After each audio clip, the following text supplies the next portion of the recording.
Everyone, आज का जो टॉपिक है वो है हमारा फंक्शन ऑफ प्लेसेंटा। ठीक है, सबसे पहले हम यहाँ पे बात करते हैं रिस्पिरेटरी फंक्शन की। रिस्पिरेटरी फंक्शन में सबसे पहले बताया कि मदर में जो O2 मदर से O2 हमारे फीटस में जाती है और फीटस से जो है वो CO2 मदर में आती है ना। तो ये जो O2 और CO2 का जो एक्सचेंज है वो यहाँ पे होता है सिंपल डिफ्यूजन के थ्रू। आप समझते पहले सिंपल डिफ्यूजन क्या होता है। सिंपल डिफ्यूजन होता है कि कोई भी मॉलिक्यूल या कोई भी गैस बोल सकते हैं, कोई भी लिक्विड बोल सकते हैं, जब वो हाई कंसनट्रेशन से लो कंसनट्रेशन की तरफ को जाता है तो उसको सिंपल डिफ्यूजन बोलते हैं। तो यहाँ पे जो O2 का जो हमारा एक्सचेंज होता है वो थ्रू द सिंपल डिफ्यूजन होता है। तो किस तरीके से होता है, क्योंकि O2 जो मदर है, मदर में O2 का लेवल होता है high as comparison of foetus. तो हमने बात करी कि जब हाई कंसनट्रेशन से लो की तरफ को जाएगा, यानी कि मदर में हाई O2 है और वो मदर फीटस में लो O2 है फीटस में। तो उस तरीके से क्या होता है, हमारे हाई से लो की तरफ क्या होता है, हमारा जो गैस है वो एक्सचेंज होती है। तो ये हमारा क्या होता है, simple diffusion.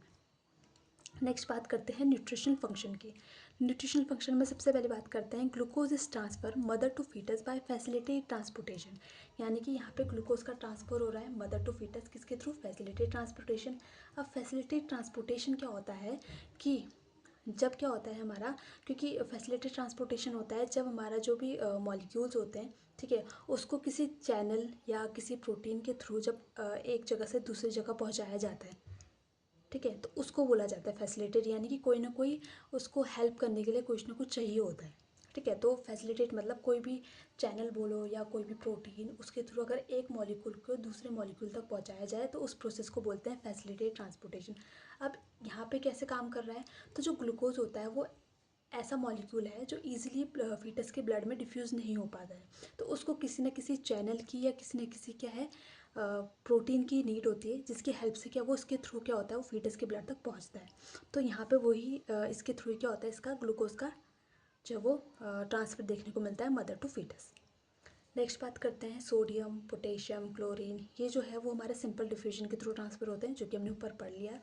Next iron, phosphate, calcium, water soluble, vitamin B, C, R, ये जो होते हैं वो एक्टिव ट्रांसपोर्टेशन के थ्रू ट्रांसफ़र होते हैं। सबसे पहले एक्टिव ट्रांसपोर्टेशन क्या होता है, तो एक्टिव ट्रांसपोर्टेशन मतलब होता है कि जब किसी भी मॉलिक्यूल को एक जगह से दूसरी जगह पहुंचाने के लिए एनर्जी की नीड होती है, एनर्जी या एटीपी की ज़रूरत पड़ती है उसको एक जगह से दूसरी जगह पहुंचाने के लिए, ठीक है, तो उसको बोलते हैं एक्टिव ट्रांसपोर्टेशन।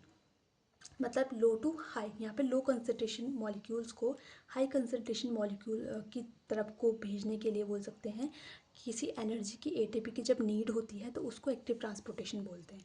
तो यहाँ पे जो आयरन, ये फॉस्फेट, कैल्शियम, ये जो मॉलिक्यूल्स हैं, इनको फीटस के ब्लड तक पहुँचाने के लिए एटीपी और एनर्जी का जब यूज़ होता है तो उस प्रोसेस को एक्टिव ट्रांसपोर्टेशन बोलते हैं। तो इनका जो ट्रांसपोर्टेशन है वो किसके थ्रू होता है, एक्टिव ट्रांसपोर्टेशन के थ्रू होता है, ठीक है। नेक्स्ट बात करते हैं हार्मोन एंजाइम्स भी पहुंचाए जाते हैं ना मदर से फीटस में, जो भी ट्रांसपोर्ट होता है, चाहे वो एंटीबॉडीज, जो भी माइक्रो, जो भी न्यूट्रिएंट वगैरह जाते हैं, उसका जो भी वेस्ट प्रोडक्ट होता है वो थ्रू द मदर ब्लड वापस आता है, ठीक है, तो वो थ्रू द प्लेसेंटा आता है। एक्सुडेटिव फंक्शन में भी इंपॉर्टेंट रोल प्ले करता है, तो वो थ्रू एक्सुडेटिव फंक्शन के अंदर आ जाता है। नेक्स्ट बात करते हैं हार्मोनल फंक्शन, यहाँ तक गड़बड़ हो गया, रुक जाओ। नेक्स्ट बात करते हैं एक्सुडेटिव फंक्शन। एक्सुडेटिव फंक्शन में जितने भी वेस्ट प्रोडक्ट होते हैं थ्रू द फीटस, वो हमारे क्या होते हैं, प्लेसेंटा के थ्रू ही क्या होते हैं, प्लेसेंटा के थ्रू होते हैं, ठीक है, तो वो हमारे इसके अंदर आ जाते हैं। नेक्स्ट बात करते हैं हार्मोनल फंक्शन की। हार्मोनल फंक्शन में क्या होता है, हमारे दो तरीके के हार्मोन्स जो है वो रिस्पॉन्सिबल होते हैं। एक होते हैं प्रोटीन नेचर के और एक होते हैं स्टीरॉयड नेचर के। प्रोटीन नेचर की बात करें तो इसमें 3 हार्मोन आते हैं, HCG human chorionic gonadotropins, human placental lactogen जिसको HPL बोलते हैं, pregnancy associated plasma protein A यानी कि PAPPA। स्टेरॉयड नेचर की अगर हम बात करें तो एस्ट्रोजन, और सेकंड आता है हमारा प्रोजेस्टेरॉन। करते हैं यहाँ पे स्टेरॉयड नेचर की, जिसमें सबसे पहले आता है एस्ट्रोजन। एस्ट्रोजन ने पिछले वीडियो में भी पढ़ा है कि एस्ट्रोजन का मेनली काम क्या होता है, ये हाइपरप्लेजिया करता है। तो ये क्या करता है, मेनली प्रिपेयर करता है एंडोमेट्रियम को for the better implantation to foetus and placenta, यानी कि एंडोमेट्रियम की जो थिकनेस है उसको मेंटेन करके रखता है ताकि बेटर इम्प्लांटेशन हो जाए, किसका, फीटस का और प्लेसेंटा का, ठीक है। नेक्स्ट बात करते हैं प्रोजेस्टेरॉन। प्रोजेस्टेरॉन क्या है, it is essential for the continuation of pregnancy, यानी कि सबसे इम्पॉर्टेंट जो रोल प्ले करता है वो प्रेगनेंसी को कंटिन्यू करने में, तो वो होता है प्रोजेस्टेरॉन लेवल। प्रोजेस्टेरॉन मेनली, ठीक है। प्रोजेस्टेरॉन को हम टोकोलाइटिक एजेंट्स बोलते हैं। क्यों बोला जाता है? बिकॉज ये क्या करता है, प्रिवेंट करता है यूट्राइन कॉन्ट्रैक्शंस को, या आप बोल सकते हैं सप्रेस करता है यूट्राइन कॉन्ट्रैक्शन को, ठीक है। तो इसके लिए इसीलिए इसको टोकोलाइटिक एजेंट्स कहा जाता है। प्रोजेस्टेरॉन का जो लेवल होता है फॉर द लाइव प्रेगनेंसी वो मोर देन 25 नैनोग्राम पर ml होता है। बट अगर इससे कम होता है इसका लेवल तो एक इंजेक्शन होता है 17 हाइड्रोक्सी प्रोजेस्टेरॉन एसीटेट, ये दिया जाता है, IM इसको लगाया जाता है।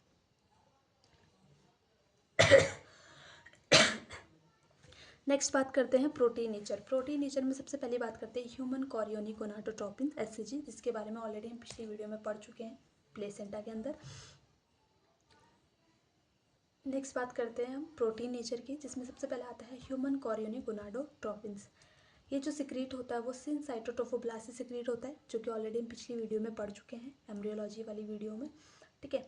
ये जो है वो हमें कब देखने को मिलता है यूरिन एंड ब्लड में? तो 8 से 9th डे आफ्टर फर्टिलाइजेशन, ठीक है, इस टाइम हमें देखने को ये मिलता है, ठीक है। तो हम इसको पॉजिटिव प्रेगनेंसी टेस्ट भी बोला जाता है। और जो हम थ्रू द प्रेगनेंसी किट जो टेस्ट किया जाता है, अगर उसकी बात करते हैं तो ये जैसे स्ट्रिप है, तो इसमें दो जो वो लाइन होती है, ठीक है, एक कंट्रोल बैंड होती है और एक टेस्ट बैंड होती है।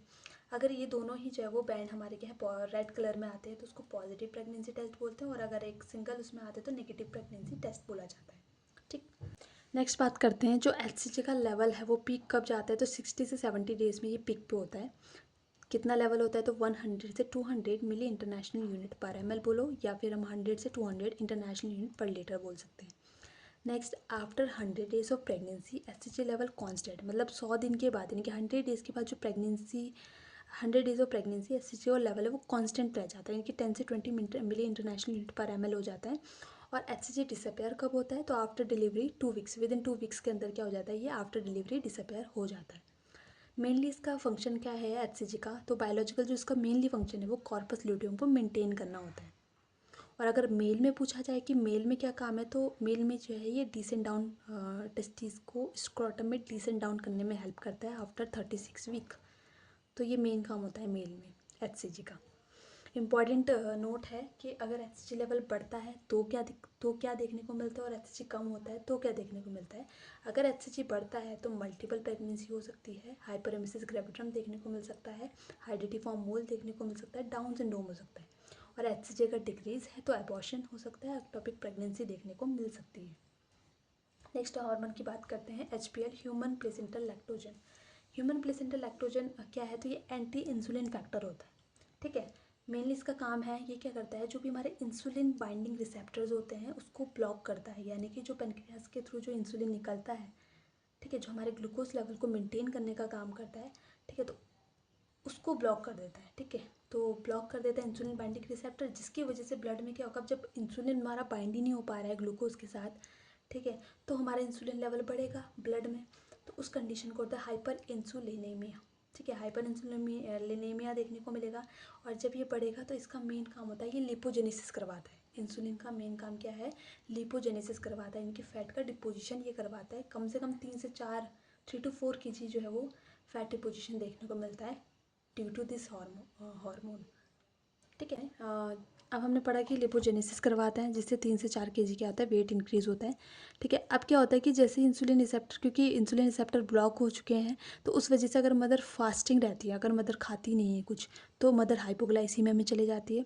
और अगर मदर कुछ फूड वगैरह ले लेती हैं तो वो हाइपरग्लाइसीमिया में चली जाती है। तो इसलिए जो है प्रेग्नेंट लेडी को जो है वो हम जो बोलते हैं कि वो स्मॉल फ्रीक्वेंट फीड ले, मतलब थोड़ा थोड़ा क्या है वो ले, हर 2 घंटे के बाद वो थोड़ा थोड़ा क्या करे, मील हम उसको लेने के लिए कहा जाता है। एडवांटेज ये है इसका HPL हार्मोन का कि early glucose supply to the foetus, यानी कि फीटस में क्या होता है, अर्ली ग्लूकोज सप्लाई हो जाता है इसकी वजह से, इसलिए क्या है इसका ये फीटस में ये एडवांटेज है। P A pregnancy associated plasma protein A, ये क्या करता है, एज अ जो है वो इम्यूनोसप्रेसेंट की तरह काम करता है, ताकि फीटल रिजेक्शन प्रिवेंट हो। क्योंकि क्या होता है कि जो नॉर्मल प्रेगनेंसी में क्या होता है कि नॉर्मल कंडीशन में क्या होता है कि कोई भी अगर फॉरेन बॉडी हमारी बॉडी के अंदर एंटर होता है तो हमारी बॉडीज़ की जो एंटीबॉडीज़ होती है वो उसके खिलाफ जो होता है वो वर्क करती है ना, उसको किल करने के लिए। तो वैसे ही सेम एक प्रेग्नेंट लेडी है, उसके बॉडी में क्या है, एक फीटल ग्रो कर रहा है, कोई एक आउटर जो वो बोल सकते हैं फॉरेन बॉडी क्या है, एक तरीके से वो ग्रो कर रही है एक तरीके से, फीटस ग्रो कर रहा है, तो उसमें भी ये हो सकता है कि अगर हमारी इम्यूनिटी कम नहीं करते हैं, इम्यूनिटी सप्रेशन नहीं है हम यहाँ पे, जो इम्यूनो सप्रेशन की तरह अगर ये काम नहीं करेगा तो फीटल रिजेक्शन देखने को मिलेगा, फीटल रिजेक्शन देखने को मिलेगा, जिसको प्रिवेंट करने के लिए यहाँ पे जो ये हार्मोन है एज अ इम्यूनो सप्रेशन काम करता है, ताकि हम क्या है जो फीटल रिजेक्शन है उसको प्रिवेंट कर सकें। ठीक है, बाकी अगर मेरी वीडियो पसंद आए, like share and subscribe my channel. Thank you.